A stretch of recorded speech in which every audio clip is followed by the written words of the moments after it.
Thanks to a certain show that came out in 2019, Mandalorians have become some of the most recognizable symbols from the Star Wars galaxy. This has renewed interest in many iconic Mandalorian groups and characters from Star Wars like Death Watch, Boba Fett, and more. But today, we're exploring a Mandalorian best known for being the template of an entire army. Jango Fett is most recognizable from his distinctive armor, brutal style of combat, and unwavering professionalism as a bounty hunter. But his actual status and origin as a Mandalorian is a less explored topic, and one that we will be going over today. This is how Jango Fett became a Mandalorian bounty hunter. What we now know as the Mandalorians started long ago as a species called the Tong, who once resided on Coruscant and were constantly at war with another species, the Zell. After centuries of war, the Tong were driven out of Coruscant and fled to the Outer Rim, where they remained for a millennia.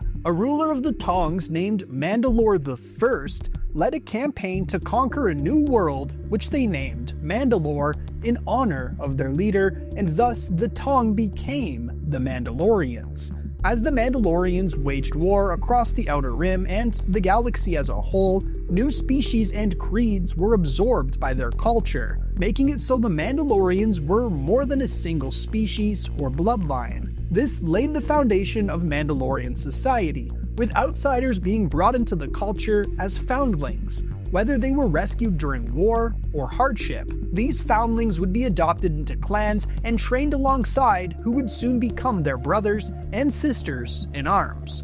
All foundlings were treated as true Mandalorians regardless of their origins. This tradition of adoption allowed the Mandalorian culture to survive even when the Tong species had gone extinct. Foundling adoption helps replenish Mandalorian numbers and spreads their creed beyond any one planet or people. It was from this path as a foundling that a young Jango Fett would one day call himself a Mandalorian. Quick break because this is huge. Our friends at Saber Council are giving away over $1,500 in lightsabers and gift cards. And it's completely free to enter. The top prize is an Anakin Episode 3 Prophy Saber, one of the most advanced replicas you can own. Second place gets a Luke Episode 6 Neopixel, and third wins a Darksaber SE. But that's not all. They're also giving away 3 RGB Initiate Dueling Sabers and 4 $50 gift cards just in time for Black Friday. All you have to do is click the link in the description and complete as many actions as you can. Things like following them on social media or signing up for their email list. Each one gives you more entries, so the more you do, the better your chances of winning. It's free, it takes less than a minute, and the prizes are seriously worth it. So hit that link below, enter now, and may the Force be with you. Before we can properly address Jango Fett, we first need to assess the growing tension in Mandalorian allegiance during the time of his early youth. When Jango Fett was born, a new movement had taken place on Mandalore, where its population had begun to move away from the warrior past of their culture. These people were known as New Mandalorians, and held a more pacifistic nature. It was around this time that a man by the name of Jaster Muriel rose to the title of Mandalore. Once a journeyman protector on Concord Dawn, Jaster Muriel came to join the ranks of the Mandalorian Super Commandos before rising to his new title as the rightful ruler of Mandalore. Upon receiving this title, Jaster instituted a new behavioral guideline to hold the Mandalorians and their Super Commandos to a higher standard of behavior. By the time of his appointment, however, the new pacifist movement had already taken place, and a group of Mandalorians who rejected this behavioral codex, as well as the pacifistic Mandalorians, defected to a splinter faction named Death Watch, led by a man named Tor Vizsla. The goals of Death Watch were the direct opposite of those held by the new Mandalorians, and Jaster Muriel had a following of loyal super commandos calling themselves the true Mandalorians. tensions rose and a civil war broke out between Jaster Muriel's true Mandalorians and Tor Vizsla's Death Watch, which became the Mandalorian Civil War. As the war raged on, it reached Muriel's home planet of Concord Dawn. Here, the true Mandalorians were being hunted by Vizsla and his Death Watch, and Jaster Muriel was forced to seek the aid of the Journeyman Protector who'd taken the position after Muriel became a Mandalorian, a man named Fett. He offered them refuge on his family's farm, providing them with food and shelter. Eventually, Tor Vizsla would find the farm, and holding Fett's son hostage, he would attempt to force Fett to give up the location of those he had been hiding. A firefight erupted when Fett's wife attempted to save her husband and son, but this led to tragedy as both Fett and his wife were killed, leaving their son, Jango, alone with Vizsla. After his parents were killed, Muriel gave up his cover to save young Jango's life. And in retaliation, the Death Watch set fire to the field where the true Mandalorians had been hiding. Free from the clutches of Tor Vizsla, Jango Fett led Muriel and his troops into a nearby irrigation pipe, taking them safely away from the blaze. After an intense battle had taken place, leading to the disappearance of Tor Vizsla, Jaster found Jango standing over the body of the Death Watch soldier who had murdered his parents. He praised Jango's courage and initiative, and decided to take Jango with him as a foundling when he departed Concord Dawn. Eventually, he considered the boy his own son. After the battle that took place on Concord Dawn, Jango Fett found his path with the Mandalorians, and would continue to fight alongside his adopted father, Jaster Muriel, and his forces of true Mandalorians.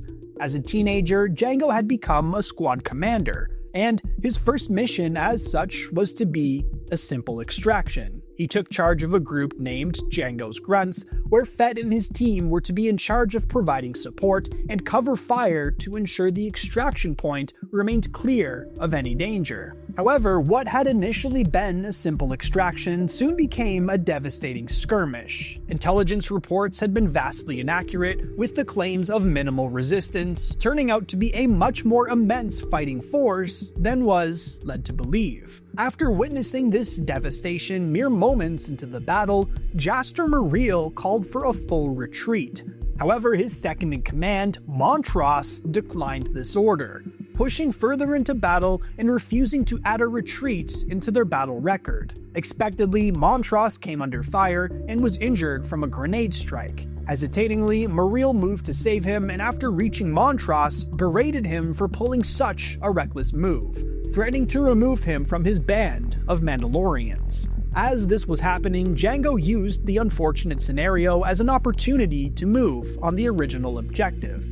However, what was supposed to be a team of security personnel in need of aid ended up being a Death Watch ambush.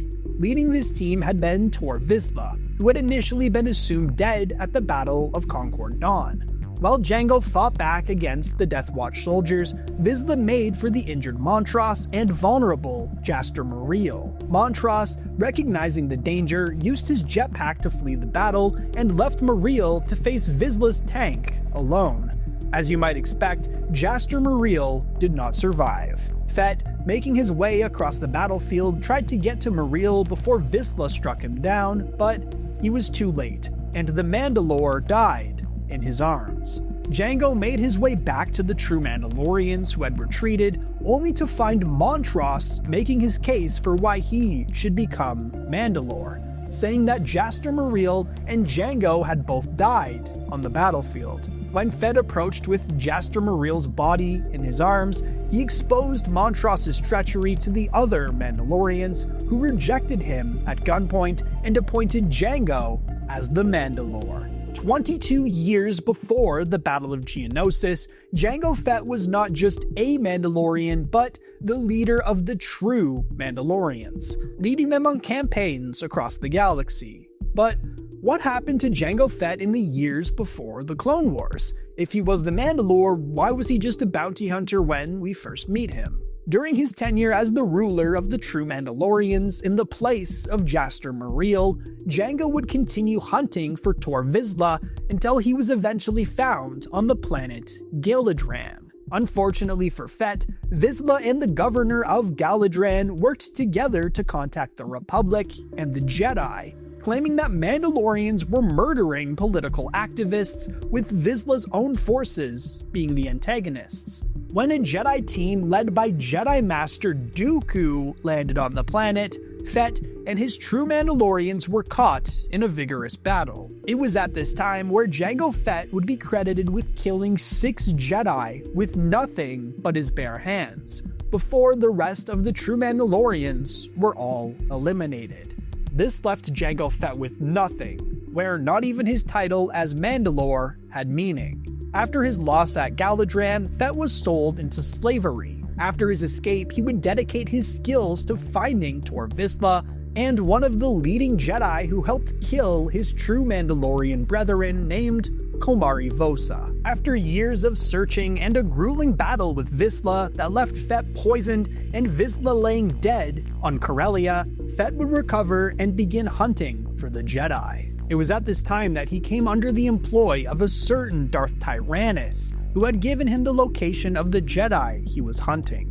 He wanted to see if the rumors of Fett's skills against Jedi were true, and if they were, his clones should be very effective during Order 66. Knowing Jango had killed many Jedi on Galadran, Tyrannus considered his former apprentice and fallen Jedi, Komari Vosa, a more challenging test. While Dooku offered Fett an exclusive trial to see if he indeed was a fit for the Republic clone template, Jango would also use this chance to kill the traitor Montross before capturing Komari Vosa. Before he could kill her, however, Dooku emerged from the shadows and force-choked her, offering Fett the position, agreeing with his one conditional request: a clone of his own to call a son. It is after these events that Jango Fett signs his contract to be the template for the clone army of the Galactic Republic. But unfortunately, the rest of his story was cut short by Jedi Master Mace Windu. But that does it for the story of Jango Fett, how he became a Mandalorian and everything that came after. Who's your favorite Mandalorian? Let us know in the comments.